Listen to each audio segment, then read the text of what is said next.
Jenny, thank you very much indeed. We'll chat to you again a little bit later in the morning. That's a great video to show what can be done. And we've got lots to talk about over the course of the next two panels, because I'd love to be able to stand here and say every one of you is going to be an absolute roaring success, because that's not the case. But what we have is such tremendous potential in this room, and what everybody wants to do is to harness that potential and make sure that you can reach your own potential for your business. 127 companies here, and there will be superstars of the future amongst that group, but let's get as many superstars as we can, and the rest we can really do the best we can to get you to where you need to be. So we've got two panels to talk us through the next section. But before we bring on our Accelerator panel, I want you to log back into Slido. Somebody made a suggestion, by the way. If you have the LinkedIn app on your phone, you can go to the LinkedIn app and you can go to My Network and connect with people nearby. So in other words, you can find out who's in the room and they can all let you know their details. But we have this question, which is slido.com, and the hashtag is HPSU20. So if we can bring up that first poll. The first poll we're going to ask you this morning, the question there is, what would you say is the most important thing you need to know about starting your own business? You can't do it by yourself. Your business will probably fail. You will need to know more than you already know. You will have competition. You will need money to spend, and you're going to want to quit. So look, there's 35 people voting on that right now. It's going to keep going up. I'm going to park that for the minute so we can get that off the screen, Chris, if we can, because I want to come back to that in just a minute when we're talking to our panel. But let's bring up our first panel this morning, a panel of accelerators. Will you please welcome to the stage from Techstars, Conor Murphy, from NDRC, Gary Leyden, and from SOSV, Catriona Kelleher, ladies and gentlemen. Up you come. There you go, Conor. Good to see you. I'm going to put you down the end there, if that's all right. And I'm going to put you there, Gary, and I'm going to put you there, Catriona. So, hello, how are you? Two Cork people on the stage. It's grand. Two Cork people in Croke Park. What could possibly go wrong? We'll put you there. Okay, let's begin by asking you to tell us a little bit about yourself. And Conor, I'll begin with you down the end. In 30 seconds and no more, tell us about your role in Techstars. Well, we've three people from Cork. You Cork as well? Oh, that's grand. We've the All-Ireland sorted. Yeah, Techstars is the worldwide network that helps entrepreneurs succeed. We invest in almost 500 companies a year. As part of my role as venture partner, I cover everything from supporting our programs from Singapore, Melbourne, Oslo, Amsterdam, Munich, Berlin. So see about 90 investments a year. And before that, I ran the program with SAP, focusing on enterprise SaaS and machine learning in Berlin.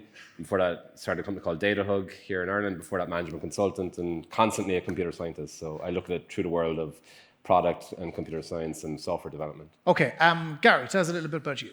Yeah, so NDRC is an early stage investor. We're probably the earliest stage investor in the room. We're pre-seed, so we've actually invested probably earlier than either of the guys up here. We're probably the first investor in a lot of you already here. We've invested in over 300 companies in the last 10 years. They've gone on to raise 250 million plus in follow-on funding.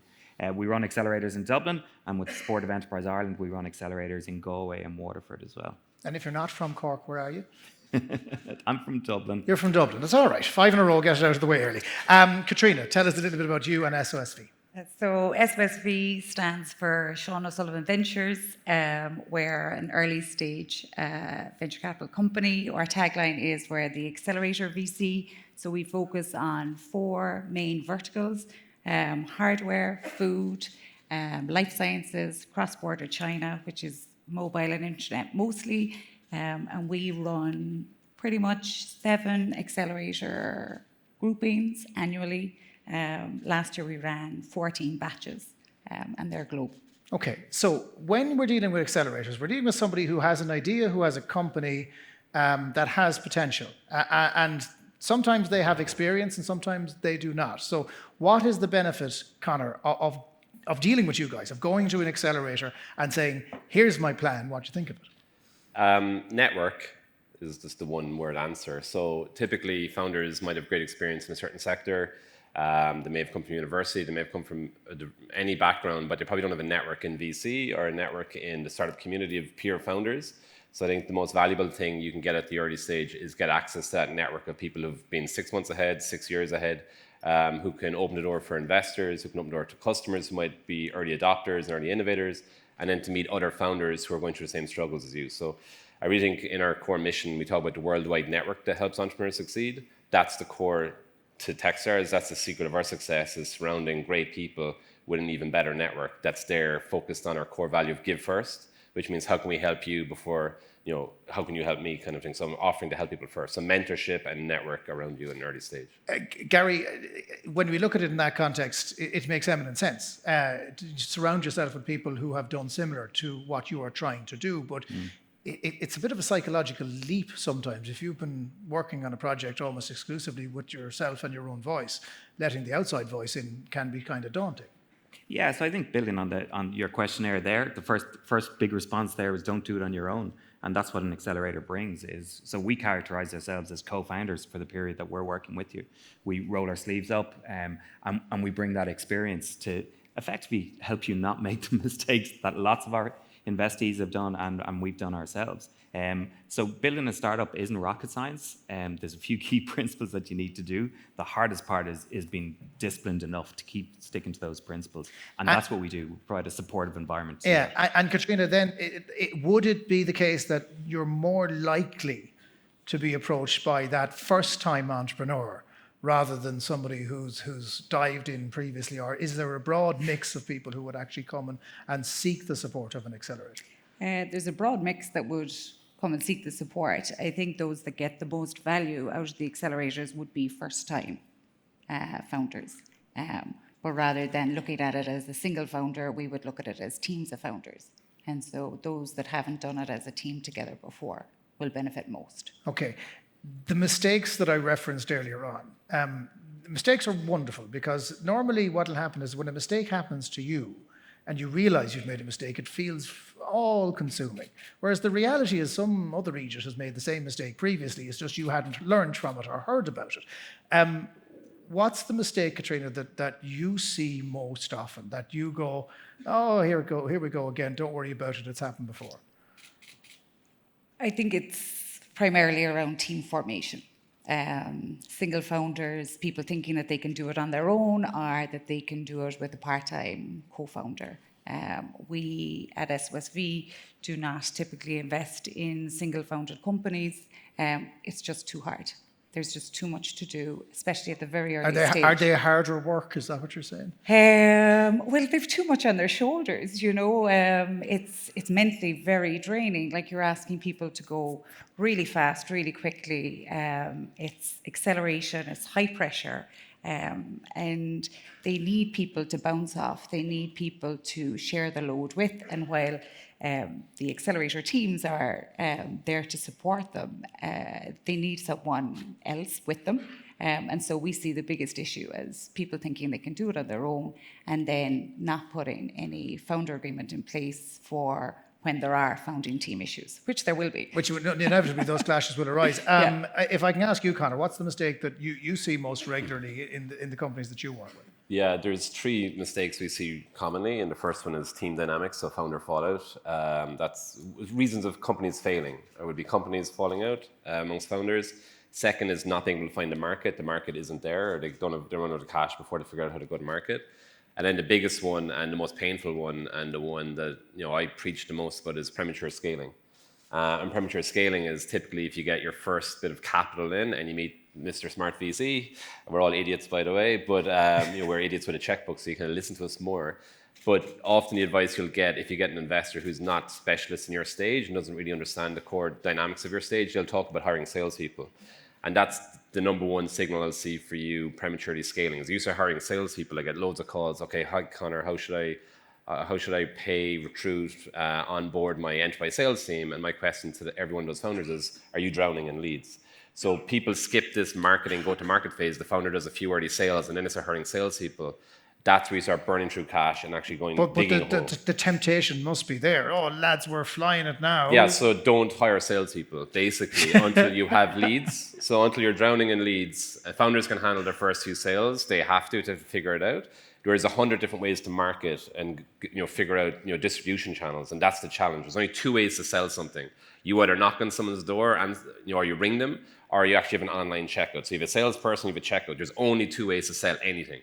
there's 150, 200 ways to market and get distribution, whether it's in product, whether it's going to conferences, whether it's running Google ads, whatever it is. You have to run these experiments. So we really focus on get your experimentation mindset right and don't go near hiring salespeople until you have that in place. When you're drowning in leads, then go to look at hiring Apologies to all the salespeople who might be in the room no, right now salespeople who've taken offense. salespeople are amazing, but don't hire them too soon. early. Okay. Yeah. Is there a concern sometimes, Gary, that people become obsessed with fundraising? Then the focus ends up being in the wrong place. Instead of being creating the core product and identifying the consumer base, that fundraising becomes the priority ahead of everything else. Yeah, look, the fallacy is that money solves all your problems. It doesn't. You're not going to attract money until you prove that there's genuine demand for your product.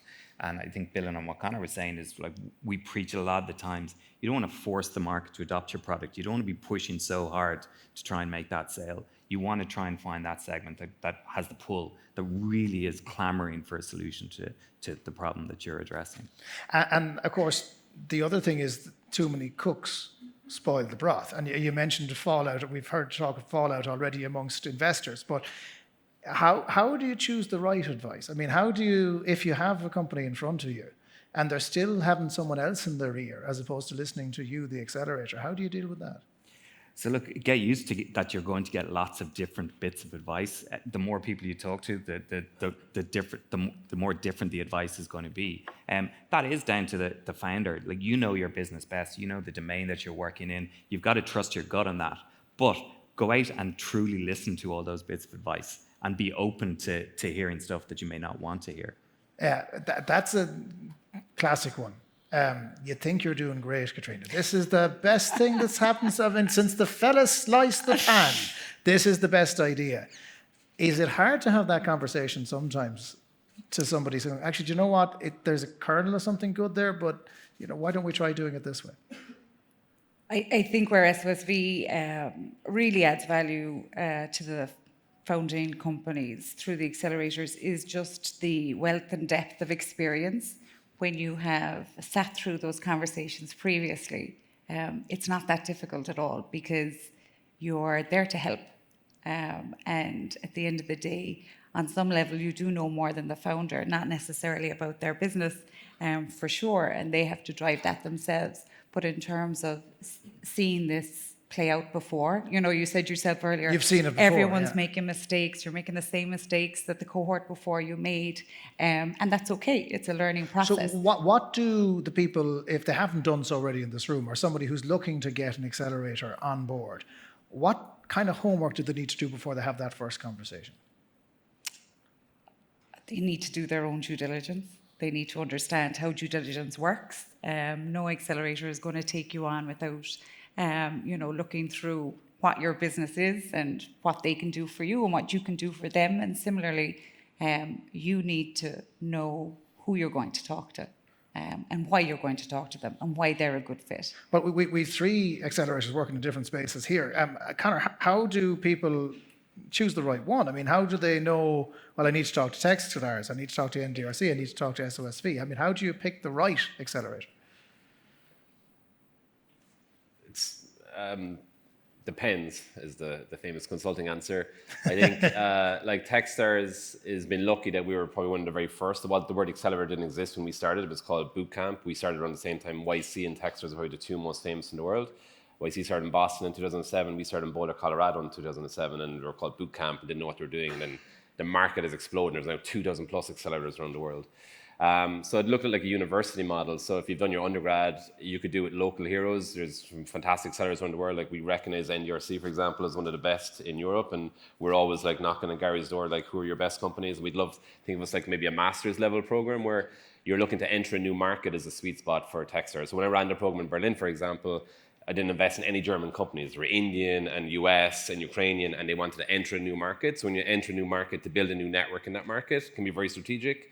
When you want to focus on partnering with a certain corporate partner, it can be quite clever. So for example, we run a program in Oslo with Statoil, with Equinor, which was Statoil. So if you're focusing in the energy space and you want to get into the energy space and you're a startup, partnering with the Techstars and doing think of it like a vertical masters in the energy startup space, surrounded by other founders in that vertical, that can be very powerful. So I think that's the way I would look at it. Which network do I want to access, in what geography, in what industry? And then I would look at like, well, what's the world's best master's program? If I was to do that from a student point of view, which we probably all understand, I would look at it that way. The third thing we look at is the people. So Techstars, SOSV, NDRC, who you can be working with. So there's the bigger brands, but who's going to be actually your kind of core investment lead there as well. Same if you look at any VC, you look at Excel, Index, Sequoia, all these amazing brands, but there's individuals. You deal with people and you have to have that fit, so the founder-investor fit as well. So I'd look at that and there's a dynamic there, and some founders I'll meet that I love, my colleagues won't love, and that's the beauty of early stage. There's so little data to go on. It's very personal. Is it almost a kind of a gut feeling that you sometimes take? Dating is probably another analogy you could look at. Like, it doesn't, on paper everything looks good, but it's not always a good fit. And then, but you have to do your research as well. You have to apply. It's very competitive to get into these programs as well. But there's no perfect answer to it. But the way I would look at it is like, where am I going to add? I'm going to spend 3 months. Where am I going to build the best network for what I need to do to get the company to the next level and myself as a founder to the next level? Okay. Is it like Tinder for you as well then, Gary? Do you swipe left or do you swipe right? I suppose, so we meet hundreds and hundreds of startups every year.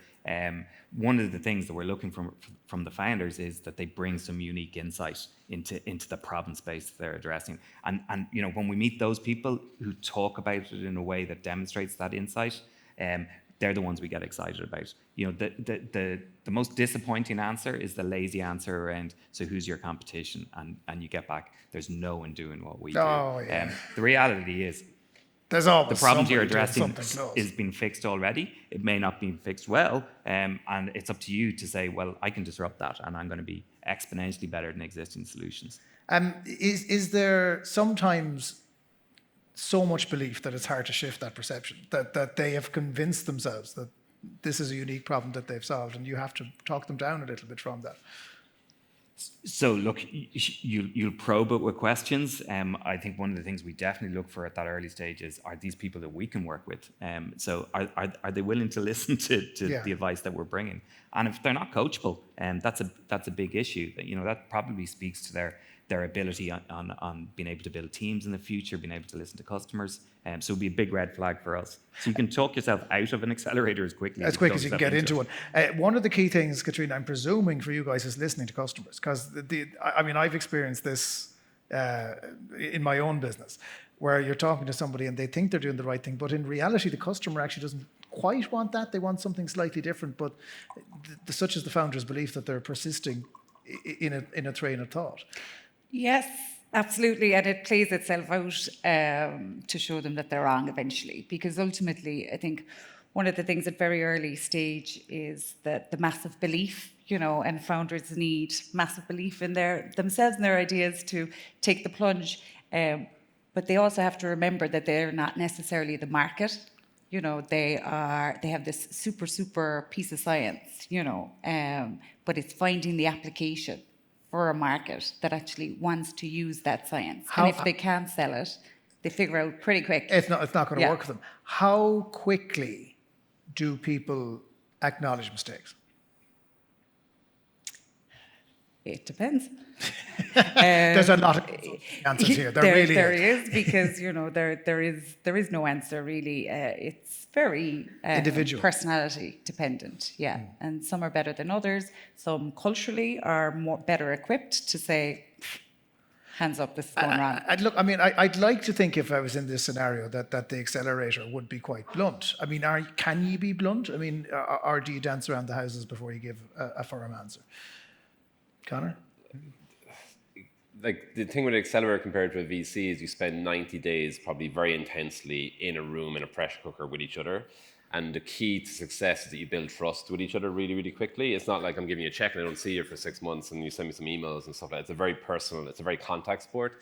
The other thing we do at the start is we surround, for example, Techstars is a mentor-driven model. So like your first 2 weeks at Techstars, you have 100 meetings with 100 different mentors.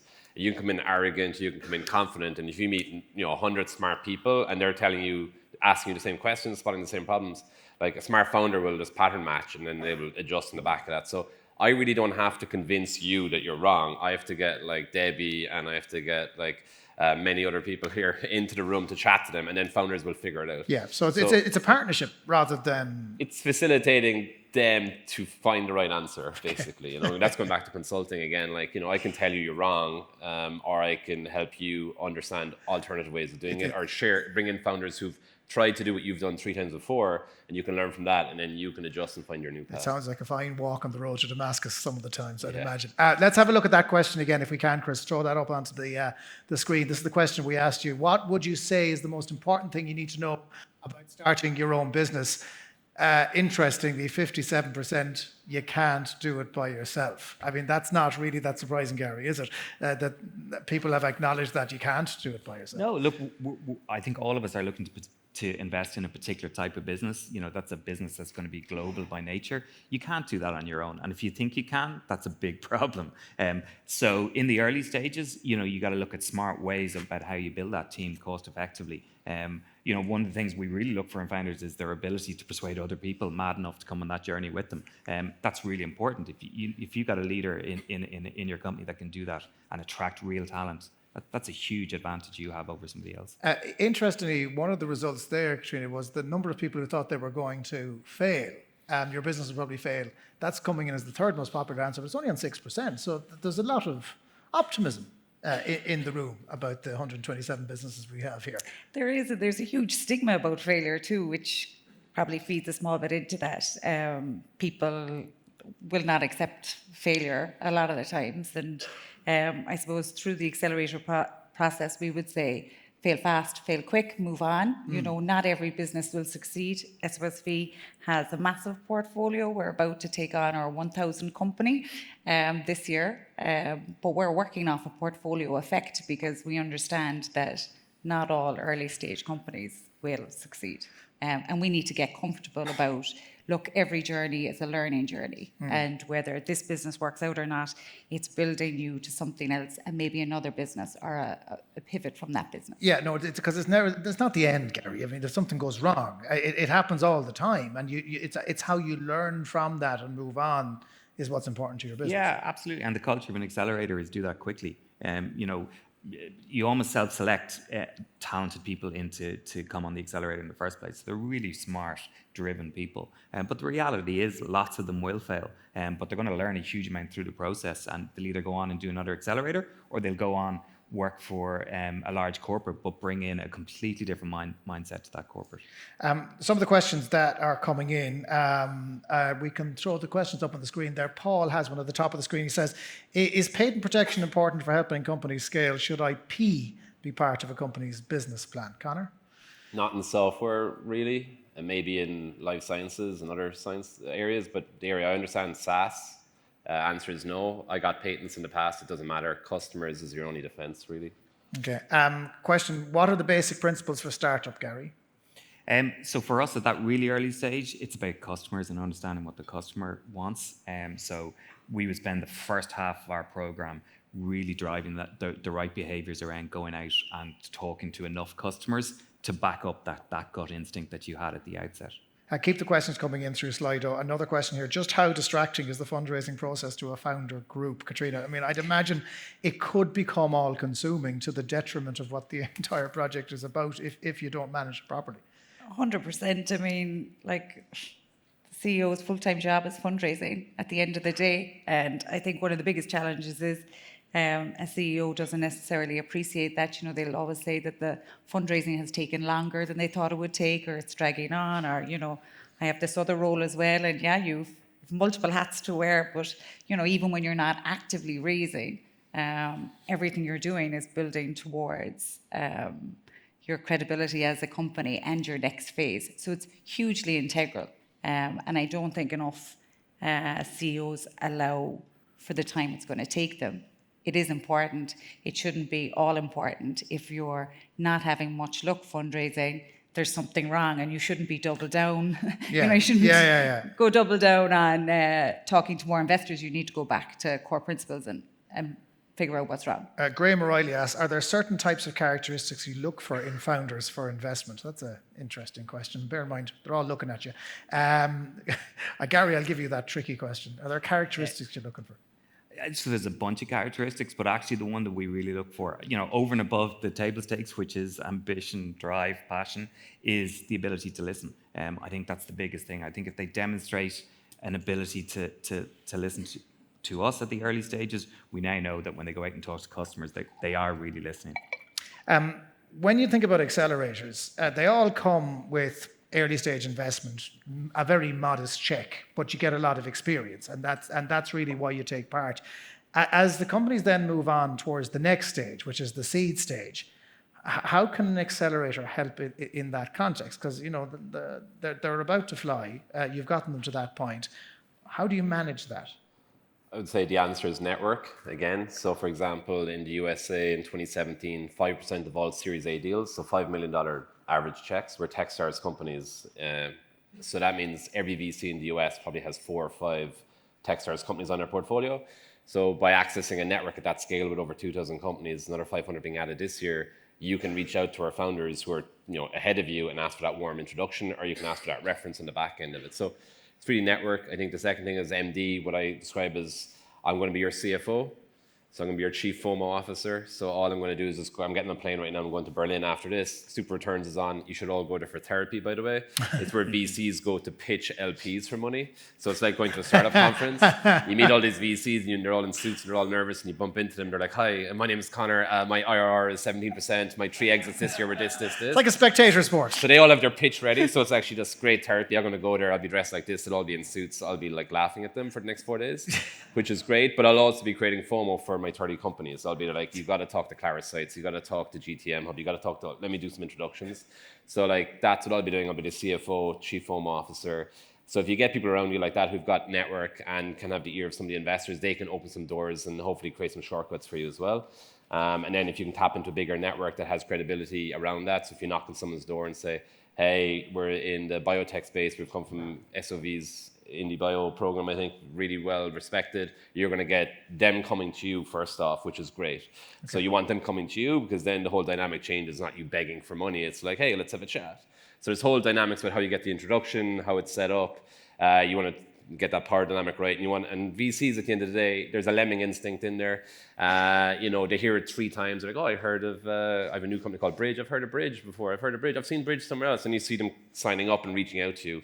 And you got to create that dynamic and that deal heat around it. There's a whole art to that. But you need to have a core product and a core team that's good. I'm not going to be your CFO if you're crap and you're not listening, you're not doing anything good. If you're good and you deserve it, and I think you do, then you need people around you who are selling on your behalf, who are marketing on your behalf. And that really is a network that believes in you. And Catriona, I mean, ultimately the job of the accelerator is to get the company to the point that they move on.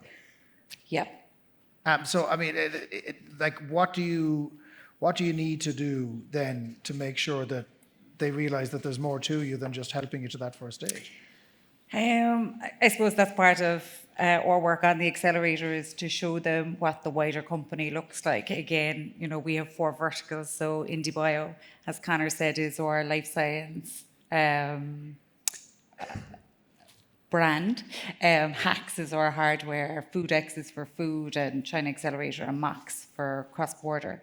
And ultimately, you're constantly trying to show them what other companies have done before them. And because we work on a global model, like while Indie Bio might be in New York this coming year, it won't be all New York-based teams that are there. They'll be international teams.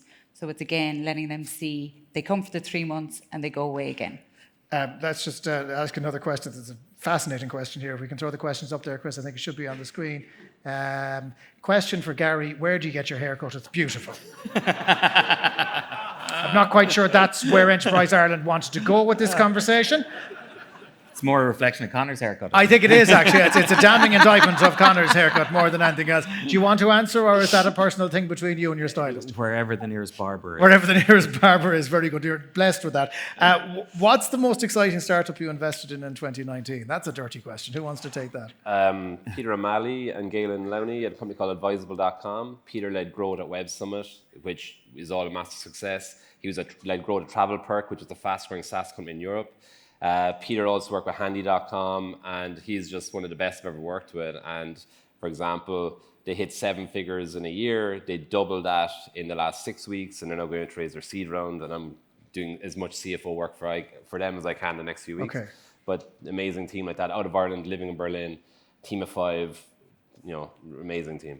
Gary? Yes, that is like asking who's your favorite kid. Who's your favorite child? Yeah. Yes. We all have one. You just have to say it out loud. I think one company that really leaps in mind that really represents the type of founders we're looking for is a company called Spire. So these are guys who run a car towing company out of Dublin Airport, a really neglected industry when it comes to digital. And the guy said, look, it's such a pain in the ass doing what we do. There has to be a smarter way of doing it. And they said, well, why don't we go build it for our own company? And then that turned into a solution that's industry-wide now. And now they have insurance companies. They're in the UK. It's really, really deep domain knowledge. That's one of the best defense abilities you can have. Okay, Catriona? It's easy for me because I'm going to pick the Accelerator team that's HBSU 2019 graduate. That's Food Marble. They came through our Hacks Accelerator 2 years ago. They went out to China because it was the only place that they could prototype well, quickly, and have come back to Ireland and have subsequently raised. So we followed on into them this year out of our separate Ireland fund, but they're creating a breath analyzer based on hydrogen readings. You can buy it online, foodmarble.com. The boys are here. They'll hustle you for one later. What do you say it's a breath analyzer? Is it for bad breath? Or, So it's for if you have some issues in your stomach. Oh, yeah, right, basically. okay. So So IBS, that kind of idea. Very good. So yeah, they have a personalised.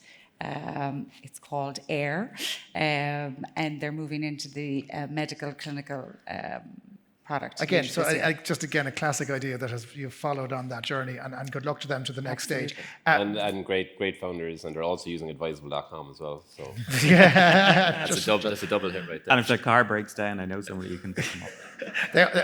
we're not turning it into the Lovely Girls competition. We could be here all day. Last question, if I can, to each of you. You saw the video. It's about the formula, and the formula to get to the HBSU.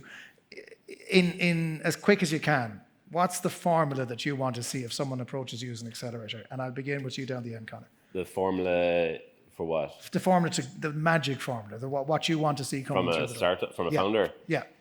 I want a founder I want to work for, that I want to sell. So my first thing is, can the founder sell? Can they sell their vision? Can they sell to their team? Can I sell the founder? Can I tell that story about them? Can I get excited about every day talking with them? Because if you invest, and we are investors, like we're on the cap table, we're there to make money. We have a different model, but we're so early. I'm going to be talking about my founders for the next 7-8 years. So I want to find how, why are you so passionate? And you need to be able to convince me. And if you can convince me, then I need to think, can I convince other people? And do I want to work with you? And there's a pass the airport test as well. So that's, for me, it's very much, and the Techstars model is we have 6 criteria: team, market, traction, idea. I don't care about your idea. I really don't care about your traction. I do care about your market, but I really care about the team, because that's what I'm going to be stuck with as an accelerator. It's very personal. Gary?